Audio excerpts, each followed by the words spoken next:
Miss Chloe again. I thought that since we've been learning about birds, you might be interested in playing a little game with me. I like to call it our Bird Beak Challenge. So sometimes you see things on like social media that are challenges where you have to do certain crazy things, make up a funny outfit, or do a crazy dance. For us, we're pretending that we're gonna be birds because that's my idea of fun. That's what we like to do at MOSH. So for you to be a bird, what you need are some basic supplies. We're gonna be pretending to use different kinds of bird beaks to capture different sorts of food. Just like different birds out in the wild use their different shapes of beaks to catch and eat different things. So I've picked out 3 bird beaks that I think you might be able to find at home. Let me show them to you one by one. First one, tweezers. So we've all seen like little birds that have little tiny beaks, and I think tweezers are a great way to represent those. So my first bird beak will be tweezers, and hopefully you find something very similar to this. My next bird beak is one that you might have at home, because I think most of us have a spoon or 2 laying around. So spoon, you know, good for scooping. Maybe you've seen a bird that looks like this. We'll talk about that later. And then my very last one is kind of a big one, so I don't know, maybe you can find a pair of these guys, some tongs. I think these make a good beak. They do beaky things, so maybe you agree. Your tongs might be big like mine, they might be really big, maybe they're for the grill, they might be really small. That's okay, whatever you find is pretty good. So now we've talked about our bird beaks, let's talk about what kind of foods a bird might like to eat. Now, obviously you might not have things like worms laying around the house, but I've gotten together an assortment of small objects that you might be able to find as well. Let's take a look. So here we go.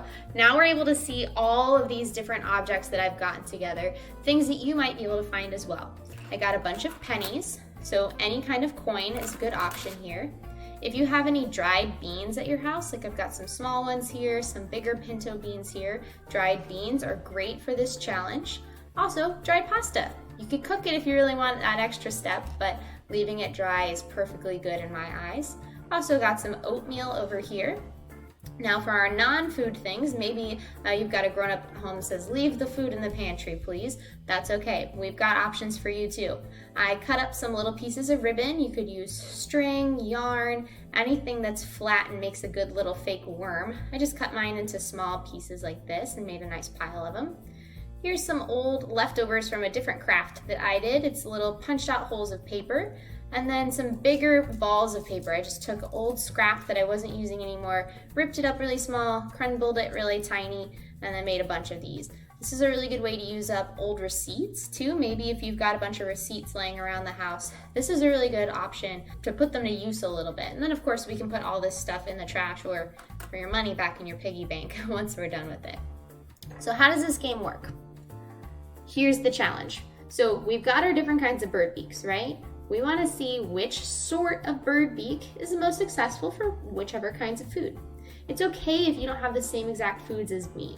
What's important is that you use the same foods through all of your different bird beaks that you're going to use, so that you're comparing your beaks with your food. You'll see that I have different food from the other educators that we're going to play against today. So you'll notice a little variation is okay. That's what MOSH Connect is all about. We're just using the stuff that you have at home so that you can have fun right alongside of us. Now, if we take one more look at my food, it's in this nice, neat piles, and I don't really think that's quite how we want it to be. So let's take a second and scramble it all up. 3, 2, 1, go.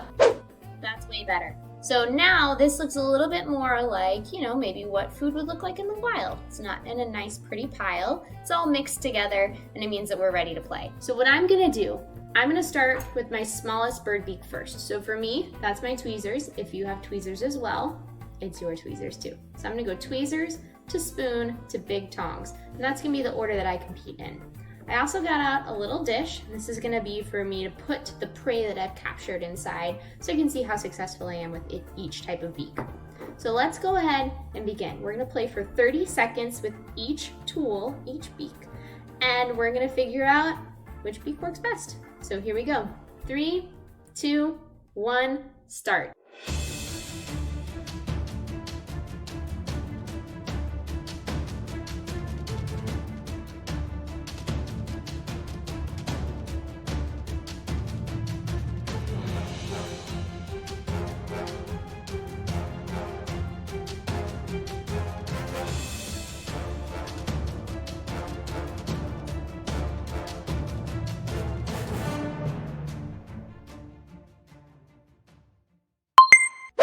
let's see, I didn't do such a great job. I only got a few little pieces here. I've got more worms than I thought, which makes sense. They were the easiest thing for me to grab.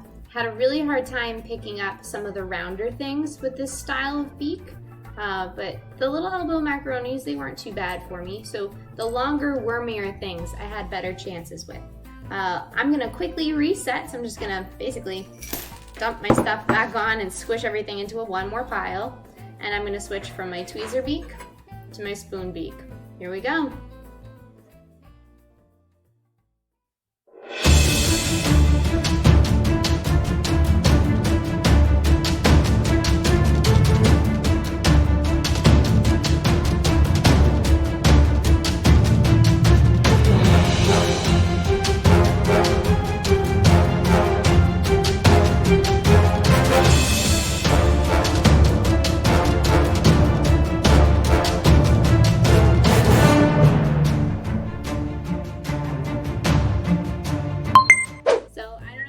But the spoon beak, even harder for me. I didn't get any of my little worm-shaped ones. I did better with the paper balls and a couple of beans, 1 penny.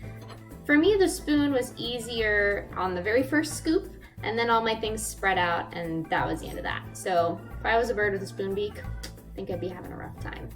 Let's try one more time. So once again, I'm gonna tip out what I have, kind of put everything back in a nice pile, and then we'll try out our big ones.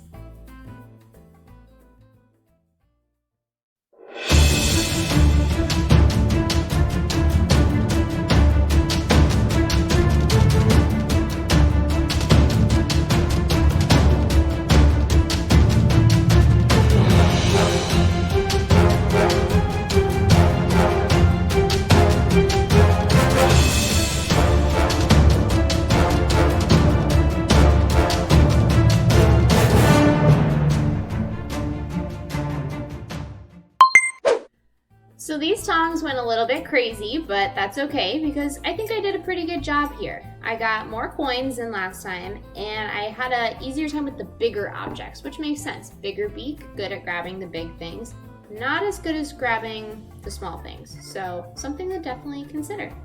Now, the reason that we do all this and the reason we're talking about this, these funny bird beaks that we've managed to come up with, isn't just for fun and games. It's to talk about how birds really do survive out in the wild.